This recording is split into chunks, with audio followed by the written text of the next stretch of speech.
स्थळ Pune, green view society. वेळ सकाळी 9ची. Flat number 302. दारावर रोशन शिर्के या नावाची पाटी होती. फ्लॅट बाहेर काही लोक उभे होते. ते कदाचित कोणाच्या तरी येण्याची वाट पाहत उभे होते. सगळ्यांच्याच नाकावर रुमाल होता. फोन करून किती वेळ झाला? लिफ्टमधून नुकत्याच बाहेर आलेल्या तरुणाने तिथे बाजूला उभे असलेल्या माणसाला विचारलं. तरी 1 तासभर झाला, ते म्हणाले. आम्ही पोहोचतच आहोत. आणि तितक्यात दुसऱ्या बाजूची लिफ्ट त्या मजल्यावर येऊन थांबली आणि लिफ्टमधून 5 ते 6 पोलीस बाहेर आले. त्यात एक इन्स्पेक्टर, एक सब इन्स्पेक्टर, एक लेडी पोलीस आणि बाकी 3 हे साधे कॉन्स्टेबल होते. ते सगळे त्या फ्लॅटच्या समोर येऊन थांबले. राजेंद्र माने कोण आहेत? त्यांनी कॉल केला होता, इन्स्पेक्टरने येत विचारलं. हो साहेब, मीच राजेंद्र माने. मीच तुम्हाला कॉल केला होता. समोरच्या फ्लॅट नंबर 304 मध्ये मी राहतो. बरं, घरमालक कोण आहेत? ते आलेत का? कारण तुम्ही फोनवर सांगितलं की हा आज जो कोणी आहे तो भाड्याने राहतो. इन्स्पेक्टरने विचारलं. हो साहेब, ते येतच आहेत. ते याच सोसायटीच्या सी विंग मध्ये राहतात. त्यांना सांगितलंय, ते येतीलच, माने म्हणाले. आणि तितक्यात लिफ्टमधून घराचा मालक रोशन शिर्के बाहेर आला. 35 ते 40 वर्षाचा तो व्यक्ती होता. खिशात हात घालत त्याने लॅचची चावी बाहेर काढली होती. नमस्कार साहेब, मीच या फ्लॅटचा मालक, रोशन म्हणाला. हा जो कोणी आहे तो किती दिवस राहतो इथं? आणि नाव काय त्याचं? साहेब, त्याचं नाव अनिल देशमुख. माझ्या लांबच्या नात्यातलाच आहे तो. गेली 2 वर्ष तो इथे राहतोय. मला पण भीती वाटते. नक्की काय झालं असेल आतमध्ये? रोशन म्हणाला. शिर्के आहो, तुम्हाला गेल्या 2 दिवसात मी 5 वेळा फोन केला होता. गेले 1.5 ते 2 महिने या फ्लॅटचे दार उघडलं गेलं नाहीये. आधी आम्ही कोणी फार लक्ष दिलं नाही. मध्यरात्री चित्रविचित्र त्याच्या रडण्याचे, ओरडण्याचे आवाज सुरुवातीला यायचे. आम्हाला वाटलं भास वगैरे होतोय आपल्याला, किंवा हा मोठ्याने टीव्ही बघत असेल. गेल्या आठवड्याभरापासून थोडा थोडा दुर्गंधीचा वास बाहेर यायला लागला. पण काल रात्रीपासून तर हा वास असहनीय झाला. सोसायटीचे सेक्रेटरी राणे म्हणाले. ठीक आहे, बघू आता काय झालंय. चावी द्या. इन्स्पेक्टरने रोशनकडून चावी घेतली आणि हवालदाराला दिली. हवालदाराने लॅचमध्ये ती चावी लावली आणि घराचं दार उघडलं. अक्षरशः एक प्रचंड असा दुर्गंधीचा भपकारा दार उघडताच बाहेरच्या दिशेला लोटला गेला. ती दुर्गंधी अगदी असहनीय होती. सगळेजण बाहेरच थांबले होते. पण पोलीस आता फ्लॅटच्या आत शिरले. फ्लॅटच्या आतमध्ये सगळीकडे कचरा पडलेला होता. जागोजागी मानवी मलमूत्र अगदी पूर्ण खोलीच्या फ्लोअरवर पडलेलं दिसत होतं. ठिकठिकाणी रक्ताचे वाळलेले अंश दिसत होते. ड्रॉइंग रूममध्ये धूळ, जाळ्या जळमट दिसत होती. अशातच इन्स्पेक्टरची नजर भिंतीवर गेली. Sales person of the year, best employee of the year अशी सर्टिफिकेट भिंतीवर फ्रेम करून लावलेली दिसत होती. आणि बाजूलाच त्या तरुणाचा फोटो होता. फोटो त्याच्यासोबत एक वृद्ध स्त्री आणि वृद्ध पुरुष होता. बाकी सगळेजण अजूनही फ्लॅटच्या बाहेरच थांबले होते.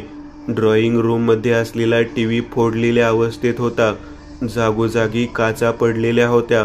इन्स्पेक्टर भिंतीजवळ आला आणि त्याने फ्रेम करून लावलेली ती सर्टिफिकेट बघायला सुरुवात केली. ही सर्टिफिकेट 2022-2021 या काळातली होती. नजीकच्या काळातलं असं कोणतं सर्टिफिकेट तिथं दिसत नव्हतं. इन्स्पेक्टरचा देखील डोकं चक्रावून गेलं होतं. नाकावरचा हात अक्षरशः काढावा असं वाटत होतं. अशातच त्या भिंतीच्या काही भागात त्याला मानवी हाताचे ठसे उमटलेले दिसले. तो ते भिंतीजवळ आला. लालसर असे ते ठसे होते. नक्कीच ते रक्त होतं. हळूहळू ते आता त्या फ्लॅटच्या ड्रॉइंग रूममधून आतल्या खोलीकडे येऊ लागले. आत किचन होतं. किचन आणि तिथूनच पुढे बेडरूमचं बंद दार दिसत होतं. किचनची अवस्था देखील काही वेगळी नव्हती. जागोजागी नुसती घाण पडलेली होती. रक्ताचे जागोजागी पडलेले आयुष्य जणू काही त्याला रक्ताच्या उलट्या झाल्या असाव्यात आणि त्यासोबत मानवी मलमूत्राची जागोजागी पडलेले अंश अक्षरशः अंगावर शिशारी आणत होते. जागोजागी धूळ जाळ्या जळमट जमा झाली होती. कदाचित 1.5-2 महिने याने घरात झाडू देखील मारला नसावा.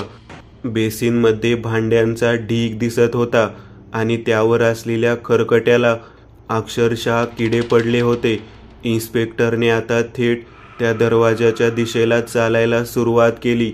पूर्ण घराची नंतर व्यवस्थितपणे तपासणी करता येईल, पण आधी आतमध्ये असलेल्या त्या तरुणाचं नक्की झालंय काय ते पाहणे त्याला गरजेचं वाटत होतं. तो त्या दरवाजाजवळ आला. दरवाजा फक्त लोटलेला होता, आतून कडी घातलेली दिसत नव्हती. त्याने दरवाजा बाजूला केला आणि आतमध्ये शरद लाईटचा स्विच ऑन करण्यासाठी बटन दाबलं, पण लाईट लागली नाही. हवालदाराला इशारा करत त्याने त्या रूमचे खिडकीवर लटकणारे पडदे बाजूला करायला सांगितले. जमिनीवर जागोजागी मलमूत्र पडलेलं होतं. त्यातून सांभाळून पाऊल टाकत हवालदार खिडकीजवळ गेला आणि त्यांनी त्या भल्या मोठ्या खिडकीसमोर असलेले पडदे एकदम बाजूला केले. समोरचं ते दृश्य अक्षरशः अंगावर काटा आणणारं होतं. इतकं भयानक दृश्य त्या इन्स्पेक्टरने त्याच्या 12 वर्षाच्या कारकिर्दीत आजवर कधीही पाहिलेलं नव्हतं आणि यापुढेही तो असं दृश्य कधीही पाहायला धजावणार नव्हता. विकृती म्हणावं की आणखी काही, विकृतीची पण सीमा असते, पण इथं तीही ओलांडली गेलेली. पण कोणी असं का करेल स्वतःसोबत की या सगळ्याचा करता करविता कोणी वेगळाच होता. इन्स्पेक्टरचं डोकं बधीर झालेलं. लेडी कॉन्स्टेबलच्या तोंडूने किंकाळी बाहेर पडली आणि सगळेच दचकले. ती धावत बाहेर आली. इन्स्पेक्टर व बाकी लोकांना समजलं की बेडवर जे होतं ते बघून ती घाबरून गेली होती. बेडवर नजर टाकत इन्स्पेक्टर जरा घाबरत त्या बेडजवळ आला. बेडवर एक अतिशय सडपातळ असं त्या तरुणाचं शरीर पडलेलं होतं. डोळे छताकडे बघत उघडे होते. का खोलीत सर्वत्र घाण, मलमूत्र, रक्त जागोजागी पडलेलं होतं. त्याच्या अंगावर खूप साऱ्या जखमा होत्या आणि त्या जखमाचं गँग्रीन झालेलं. पण सगळ्या भयंकर गोष्ट म्हणजे त्याचं शरीर पूर्णतः पांढरं पडलेलं. तो त्या पलंगावर विवस्त्र अवस्थेत होता. त्याचं पोट हालत नव्हतं, म्हणजे श्वास कदाचित बंद झालेला, पण शरीर इतकं पांढरं पडणं जरा विचित्रच गोष्ट वाटत होती. इन्स्पेक्टर त्याच्या जवळ आला. त्याचा हात हातात घेत त्याने त्याची नाडी चेक करायचा प्रयत्न केला आणि अचानक त्याला ठसका लागला आणि त्याच्या तोंडातून रक्ताचे काही शिंतोडे इन्स्पेक्टरच्या अंगावर उडाले. ज्याला इन्स्पेक्टर मृत झालाय असं समजत होता तो तर जिवंत होता. इन्स्पेक्टर दचकून मागे सरकला. घशातून खरखर असा आवाज येत होता. त्याचा श्वास सुरू होता, म्हणजे तो अजूनही जिवंत होता. सावंत, पटकन ॲम्ब्युलन्सला फोन करा, इमर्जन्सी आहे, इन्स्पेक्टरने त्याच्या सब इन्स्पेक्टरला सांगितलं. सावंतने कदाचित आधीच व्यवस्था करून ठेवली होती ॲम्ब्युलन्सची. सर, ॲम्ब्युलन्स ऑलरेडी खाली आलेली आहे, ते लोक बाहेरच आहेत, असं म्हणत सावंत बाहेर गेला आणि 2 वॉर्ड बॉय स्ट्रेचर घेऊन त्या फ्लॅटच्या आत शिरले. त्यांच्यासोबत एक डॉक्टर देखील होता. डॉक्टरने आत येत सगळ्यांना जरा बघितलं, पण त्याने मास्क लावलेलं.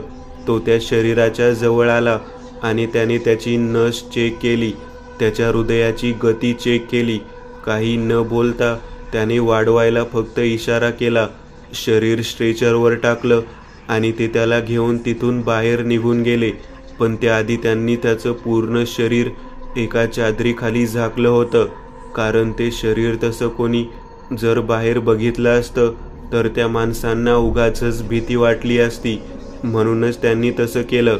इन्स्पेक्टर मात्र त्या खोलीत काही वेळ तसाच उभा होता. त्याला खरं आता तिथे थांबायची क्षणभरही इच्छा नव्हती, त्यामुळे त्यांनी तात्पुरता तिथून निघायचं ठरवलं. पण परत तो त्या खोलीत येणार होता, कारण खोलीच्या भिंतीवर जागोजागी काही लिहिलेलं दिसत होतं. त्याने बॅटरीच्या प्रकाशात भिंतीवर नजर टाकून बघितलं. मराठीमध्ये काही मजकूर लिहिलेले दिसत होते. त्या मजकुरांमध्ये मात्र काही संकेत लपलेले होते असं वाटत होतं.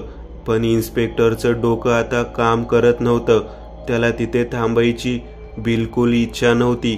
सावंत, फ्लॅट सील करा आणि त्या मालकाकडून चावी आपल्याकडे घ्या. आता पंचनामा सुद्धा नका करू. मला वाटतं आपण उद्या सकाळी परत इथे येऊ, असं म्हणत इन्स्पेक्टर आणि त्याची पूर्ण पोलीस टीम तिथून फ्लॅटमधून बाहेर आली.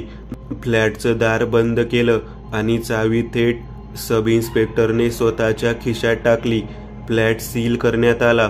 रोशन शिर्के बाहेर उभा होता. साहेब, काय झालंय त्याला? तो मेलाय का? रोशनने विचारलं. तो मेला नाहीये, जिवंत आहे, पण काहीच कळायला तयार नाही. नक्की झालंय काय? रोशन, 4 तासांनी मला पोलीस चौकीला येऊन भेटा. खूप महत्त्वाच्या गोष्टी विचारायच्या आहेत तुम्हाला, इन्स्पेक्टरने रोशनला सांगितलं आणि इन्स्पेक्टर तिथून निघाला. गौरव इनामदार पोलीस डिपार्टमेंटमध्ये जॉईन होऊन त्याला 12 वर्ष झाली होती. पण पूर्ण 12 वर्षाच्या सर्व्हिसमध्ये त्याने ही अशी घटना आज पहिल्यांदाच बघितली होती. बिल्डिंगच्या खाली येत तो जीपमध्ये बसला आणि जीप आता पोलीस स्टेशनकडे रवाना झाली. त्याच्या डोक्यात त्या फ्लॅटमधील ते दृश्य अजूनही ताजं होतं. या अशा घटना या आधी देखील बऱ्याच ठिकाणी घडल्याचं त्याचे ऐकिवात होतं. काही लोक डिप्रेशनमध्ये जातात आणि मग ते डिप्रेशन त्यांच्यावर इतकं हावी होतं की त्यांच्यात बाहेरच्या जगात वावरायची इच्छा आणि हिंमत दोन्हीही राहत नाही. मग ते लोक स्वतःला कोंडून घेतात आणि मग हळूहळू त्यांची जगायची इच्छा सोडून जाते. आणि मग काही दिवसांनी आजूबाजूच्या लोकांना त्यांच्या घरातून एकतर त्यांचे मृतदेह सडलेल्या अवस्थेत सापडतात किंवा मग हे आज जे पाहिलं तसं काहीतरी दृश्य आढळतं. दिल्लीमध्ये देखील 2011च्या आसपास अशी घटना घडलेली होती, जिथे 2 बहिणी आईवडिलांच्या मृत्यूनंतर अशाच 6 महिने स्वतःला फ्लॅटमध्ये कोंडून घेऊन राहिल्या होत्या. फ्लॅटमधून दुर्गंधी आणि वास बाहेर यायला लागल्यानंतर शेजार पाजारच्या लोकांनी पोलिसांना बोलावलं. पोलिसांनी दार तोडून आत बघितलं तर त्या बहिणी अगदी जर्जर अवस्थेत होत्या. घरात सगळीकडेच घाण होती. पण इतकं सगळं होऊनही या मुलाच्या बाबतीत एक वेगळी गोष्ट होती. ती म्हणजे त्याचं पूर्ण शरीर पांढरं पडलं होतं. हे असं फक्त तेव्हा होतं जेव्हा शरीरात रक्ताचा एकही थेंब राहत नाही. माणसाच्या शरीरात रक्त कमी झाले की त्याच्या त्वचेवर त्याचा परिणाम दिसू लागतो. पण हा परिणाम जरा जास्तच लेवलचा होता. त्याचं डोकं जड झालं होतं. तो आता पोलीस चौकीला आला. त्याच्या केबिनमध्ये येत त्यांनी पहिली स्वतःच्या ड्रावरमधून डोकेदुखीची गोळी बाहेर काढली. ती गोळी घेत तो जरा शांतपणे बसून राहिला. काही खायची इच्छा नव्हती, काही प्यायची इच्छा नव्हती. डोकं अगदी बधीर झालेलं. काही वेळ तसाच गेला आणि म्हणता म्हणता त्याला लक्षातही आलं नाही की 4 तास कधी उलटून गेले. सब इन्स्पेक्टर सावंत त्याच्या केबिनमध्ये आला. साहेब, तो रोशन शिर्के आला आहे. त्याला तुम्ही बोलावलं होतं. हो, घेऊन ये त्याला, गौरव म्हणाला. सावंत रोशन शिर्केला घेऊन आत आला. बस सावंत, तूही बस. रोशन, मला या मुलाबद्दल सगळी माहिती सांग. तू कोण आहे, तुझं त्याचं नातं काय आणि सगळं काय होतं जे तिथे घडलं, गौरव म्हणाला. सर, तो माझ्या आत्याचा मुलगा आहे. माझा आत्तेभाऊ अनिल देशमुख असं त्याचं नाव.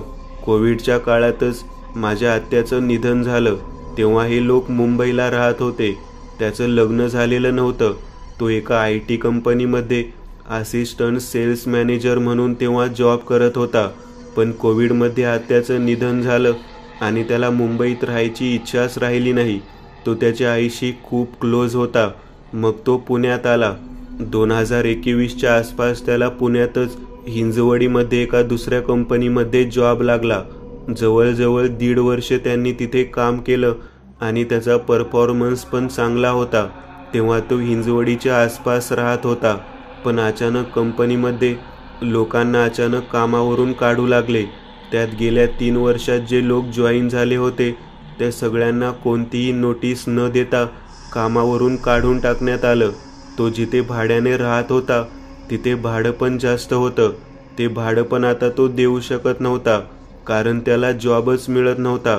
आताच 1-1.5 वर्षापूर्वीची गोष्ट असेल, नीटसं आठवत नाही, पण आमच्या एका नातेवाईकाच्या मुलाच्या लग्नात आम्ही दोघे भेटलो आणि त्याने मला त्याची समस्या सांगितली.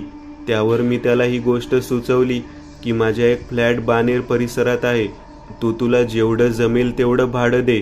माझी काही जबरदस्ती नाही आणि कोणत्याही संकोचाशिवाय तू तिथे राहा. फ्लॅट तुझ्या ताब्यात असेल तर मला कोणती काळजी देखील राहणार नाही, असं मी त्याला म्हणून त्याची मदत केली. त्यावर त्यालाही बरं वाटलं. मग तो इकडे शिफ्ट झाला. महिन्याला 7,000 ते 8,000 रुपये तो भाडं देत होता. गेल्या 4 महिन्यांपासून त्यांनी मला भाडं दिलेलं नव्हतं. आमचं शेवटचं बोलणं देखील जवळपास 3 महिन्यांपूर्वी झालेलं. तेव्हा त्यांनी मला फोन करून सांगितलं होतं की त्याला एका कंपनीत जॉब मिळाला आहे आणि आता तो पुढच्या महिन्यापासून मला रेग्युलर न चुकता भाडं देत राहील. इतकंच नाही तर तो मला पुढच्या महिन्यापासून 12,000 भाडं देईल, असं तो त्यावेळी म्हणालेला. खूप खुश होता तो. त्या दिवशी मी एका MNC कंपनीत काम करतो, त्यामुळे मी सतत फिरतीवर असतो. कामाचं खूप प्रेशर असतं, त्यामुळे गेल्या कितीतरी महिन्यात मी पुण्यात 2-4 दिवसासाठी यायचो आणि मग लगेच पुढच्या दौऱ्यावर निघायचं. त्यामुळे आमची भेटच झाली नाही. रोशन म्हणाला, तुम्हाला नक्की आठवते? तुमचं त्याच्याशी गेल्या 3-4 महिन्यात फारसं बोलणं झालं नव्हतं. गौरवने विचारलं. हो सर, मला चांगलं आठवते. त्याने मला शेवटचा फोन केला होता ज्या दिवशी त्याला नोकरी मिळाली होती, पण त्याच्या आधी आमचं बोलणं झालं होतं 2-3 वेळा. ज्यावेळी त्याची नोकरी सुटली होती आणि तो माझ्या फ्लॅटवर राहायला आला, त्यावेळी आम्ही एकदा रात्री ड्रिंकसाठी बाहेर देखील गेलो होतो. मला तो खूपच डिप्रेशनमध्ये वाटलेला, त्यामुळे मी त्याला ऑफर केलं होतं की आपण आज ड्रिंक्स घ्यायला जाऊ. तिथे गोष्ट मला जाणवली की त्याला नोकरी नसणं या गोष्टीचं खूपच जास्त डिप्रेशन आलं होतं आणि खूप सारे इंटरव्ह्यू देऊनही त्याचं कुठेच काम होत नव्हतं. आणि त्यावेळी मी माझ्या कंपनीतसुद्धा त्याला इंटरव्ह्यूसाठी बोलावलं होतं, पण तिथे काही व्यवस्थित रिप्लाय त्याला मिळाला नव्हता. पण नंतर त्यालाच एका कंपनीत नोकरी मिळाली आणि मला वाटलं की सगळा प्रॉब्लेम सॉल्व्ह झाला. रोशन म्हणाला, मग काय कारण असेल त्याच्या या अशा अवस्थेत स्वतःला कोंडून घ्यायचं? कारण त्याच्या आयुष्यातली सगळ्यात निराशा देणारी गोष्ट जी होती ती म्हणजे त्याचं बेरोजगार असणे. पण तो प्रॉब्लेम तर सॉल्व्ह झाला होता, मग त्याने हे असं का करून घेतलं? मला आणखी एक विचारायचं आहे, तो कुठल्या मानसोपचार तज्ज्ञाकडे वगैरे कसली ट्रीटमेंट घेत होता का? गौरवने विचारलं. नाही सर, मला त्याबद्दल काहीच कल्पना नाही.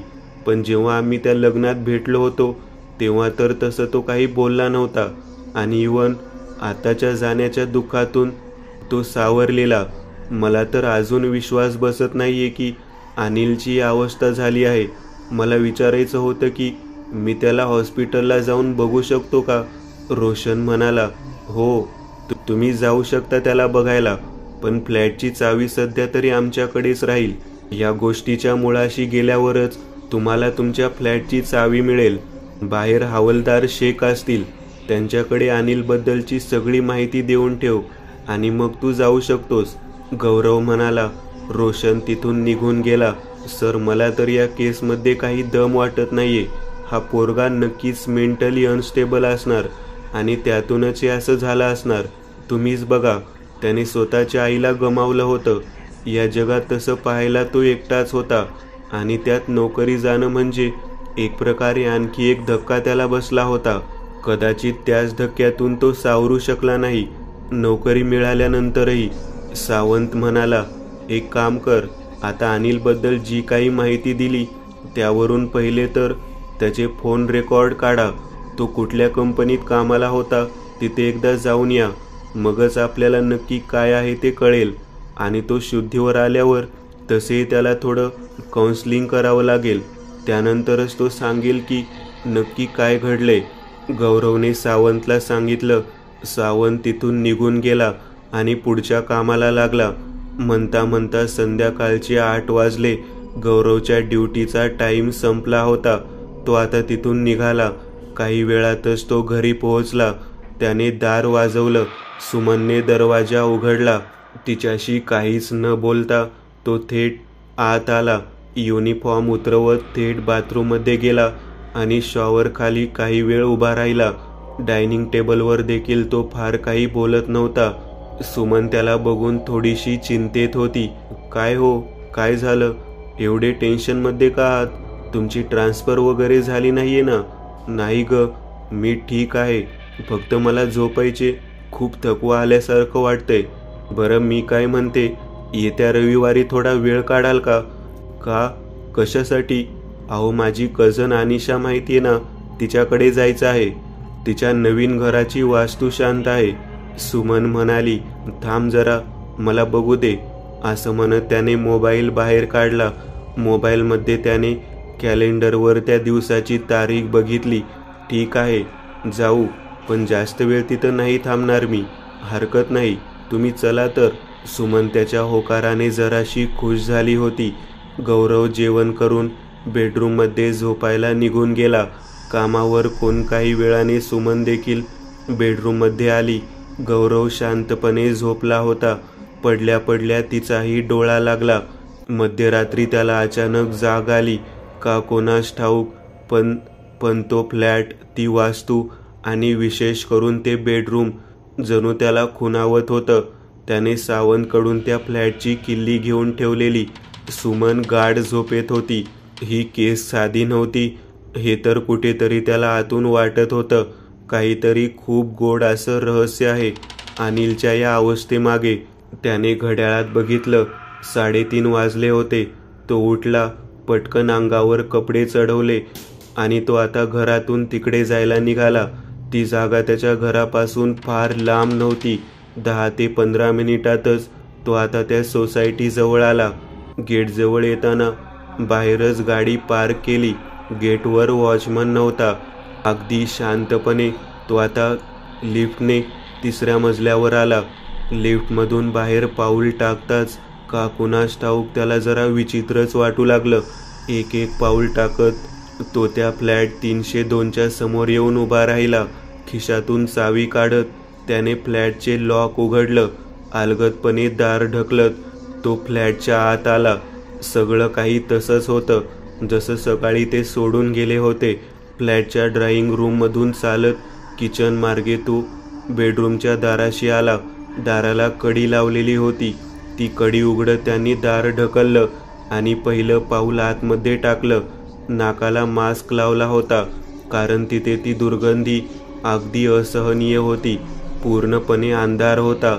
अगदी डोळे ताणून बघितलं तरी तूर्तास काही दिसत नव्हतं. अंधारात तो 1-2 पावलं टाकत तो पुढे आला. तोपर्यंत त्याने खिशातला मोबाईल काढला होता. टॉर्च सुरू करत टॉर्चचा प्रकाश त्या पलंगावर पडला आणि अचानक 2 पावलं मागे सरकला. सर, प्लीज मला वाचवा सर. ती मला जगू देत नाहीये सर. प्लीज, मला भीती वाटते आहे सर. ती कधी काय करेल सांगता येत नाहीये. Please help me. Please sir. बेडवरती विवस्त्र अवस्थेत त्याचं पांढरं शरीर, छताकडे सताड उघडे डोळे आणि त्याच्या तोंडातून अडखळत बाहेर पडणारे हे शब्द आणि बेडपासून 2 फुटावर उभा असलेला गौरव चक्रावून गेला होता. तू तर हॉस्पिटलमध्ये होतास ना? गौरवला काहीच कळत नव्हतं. अनिल छताकडे बघून तीच वाक्य म्हणत होता. ती मला मारून टाकेल. ती मला संपवेल. मला वाचवा. ती मला घेऊन जाईल. त्याचा तो आवाज अक्षरशः गौरवच्या छातीची धडधड वाढवत होता. कोण ती? गौरव त्याच्या जवळ आला. कुणाबद्दल बोलतोयस तू? अरे, आणि तू इथे आलास कसा? फ्लॅट बंद होता. तू इथे पोहोचलास तरी कसा? तू तर हॉस्पिटलमध्ये होतास. गौरवने त्याला जोरात ओरडत विचारलं. त्याने छताकडे थरथरत्या हाताने बोट दाखवलं. गौरवने छताकडे बघितलं आणि अचानक वरून कोणीतरी त्याच्या अंगावर झडप घातली. नक्की कोण हे कळायचे आत. दचकून गौरव झोपेतून जागा झाला. अक्षरशः तो घामाने ओलाचिंब झालेला. त्याने आजूबाजूला बघितलं. तो स्वतःच्याच बेडरूममध्ये होता आणि आता जस्ट त्याने जे पाहिलं होतं ते एक अतिशय विचित्र असं स्वप्न होतं हे त्याच्या लक्षात आलं. आणि त्याचबरोबर त्याच्या लक्षात आलं की त्यांना जाग येण्यामागचं खरं कारण म्हणजे त्याचा मोबाईल वाजत होता. त्याने फोनकडे बघितलं. फोनवरती कॉन्स्टेबल शेखचा नंबर झळकत होता. त्याने पटकन फोन उचलला. "हां शेख, बोल. सर, आताच हॉस्पिटलमधून फोन आला होता." शेख बोलता बोलता थांबला. "काय झालं? सांग ना." "सर, त्या अनिलने काय?